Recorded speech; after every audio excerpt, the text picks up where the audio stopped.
कथितो वंश विस्तारो, एक श्लोक में ही जन्म हो जाएगा बस। ये बाप लोग सोच रहे हैं भूख लगी है, हैं? तो बस एक श्लोक में जन्म हो जाएगा। कथितो वंश विस्तारो भवता सोमसूर्यो राज्ञां चोभयवंशानां चरितं परमाद्भुतम्। अद्भुत और परम अद्भुत में अंतर है। क्या लिखा है? सुखदेव बाबा क्या कह रहे हैं? चरितम परमाद्भुतम। और जब भगवान जन्म लेते हैं तो कहा है व्यास जी में, तमद्भुतम बालकम बुलेक्षणम। देखो, भगवान का स्वरूप अद्भुत है। ध्यान से सुनो, कितना दोहराना पड़ेगा। भगवान का स्वरूप बड़ा अद्भुत है। कैसे अद्भुत है? नवकंजलोचन कंज मुखकर कंज पद कंजारुणम। मुख कमल, नेत्र कमल, कर कमल, चरण कमल। अद्भुत है भगवान का स्वरूप, अद्भुत है। भगवान जैसा कोई नहीं है, तो उनसे बड़ा कौन हो सकता है? भगवान जैसा ही कोई नहीं है।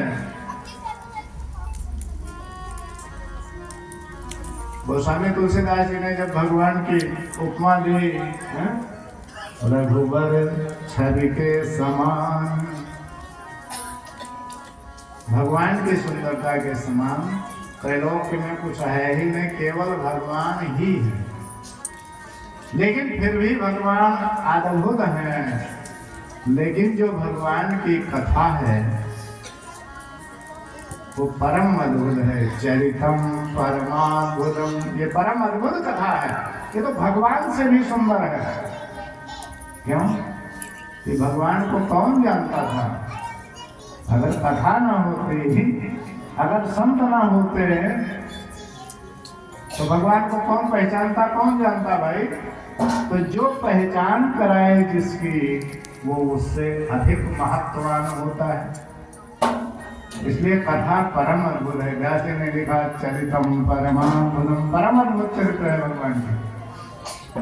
क्योंकि कथा समानम भुवि नास्ति चान्यत्, कथा के समान पृथ्वी पर दूसरा कुछ है ही नहीं। तो बस इतना कहना चाहेंगे।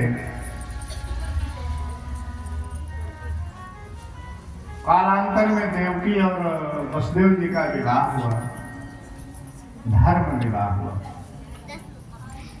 और कथा बोल दीना तो सबको पता है। कंस लेकर चला बहन को विदा करने, आकाशवाणी हुई, अस्य स्वाम अष्टमो गर्भो हंतायाम वासे बुधा।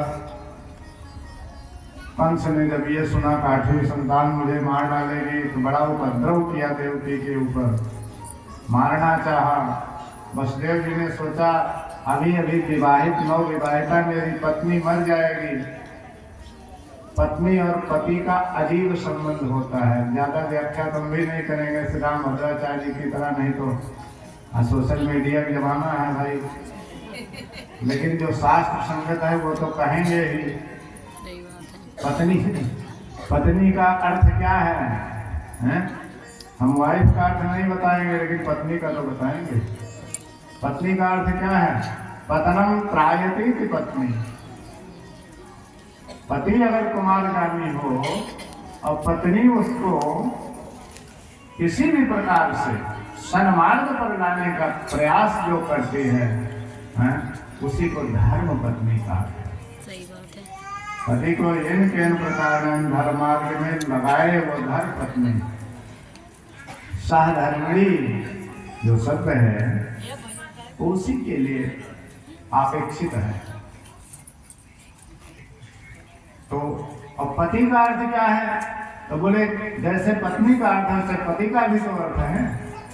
पाति रक्षक इति पत्नी, जो पत्नी के सब प्रकार से मनोरथों को पूर्ण करने में सक्षम हो और पूर्ण करने वाला हो, उसी को पति कहा जाता है। क्योंकि आगे चरित्र आएगा, आपको सुनाएंगे, लेकिन अब उदाहरण के लिए बता रहे हैं।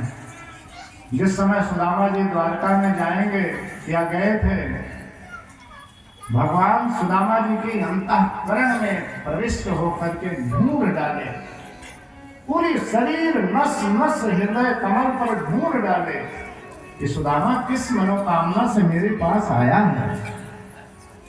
ये किसी से कुछ मांग नहीं सकता, तो मेरे पास आया है ताकि कुछ मनोकामना लेके तो आया ही होगा, नहीं तो 70 साल अब तक क्यों नहीं आया है। भगवान एक बार में नहीं पता लगा पाए तो दोबारा छोटा सा रूप बनाकर फिर सुदामा के शरीर में प्रवेश किए और बड़े विचार करने पर, मनन करने पर, गहन निरीक्षण करने पर यह पता लगा कि सुदामा जी अपनी इच्छा से नहीं आए हैं, पत्नी की इच्छा, सुशीला की इच्छा से आए हैं कि तुम एक बार द्वारका जरूर चले जाओ। तो सुदामा जैसे ब्राह्मण जिनका विशेषण आगे कथा में आएगा तो बताएंगे, वो भी अपने साधर्मणी की इच्छा को पूर्ण करने के लिए भगवान के पास चले गए। तो पाद रक्षक पति जो पत्नी के सब प्रकार से मनोरथ को पूर्ण करने में सफल हो उसे पति कहते हैं। और आज वसुदेव जी सोच रहे हैं कि हमारे सामने ये मार डालेगा तो मेरे रहने का मतलब क्या हुआ। इसलिए वसुदेव जी बहुत प्रकार से समझाने का प्रयास किए और कहा कि तुम्हें अगर 8वें से भय है संतान से तो हम 8वां संतान आपको दे देंगे, इसको छोड़ो। क्योंकि आज हम इसकी रक्षा कर रहे हैं, कल किसने देखा।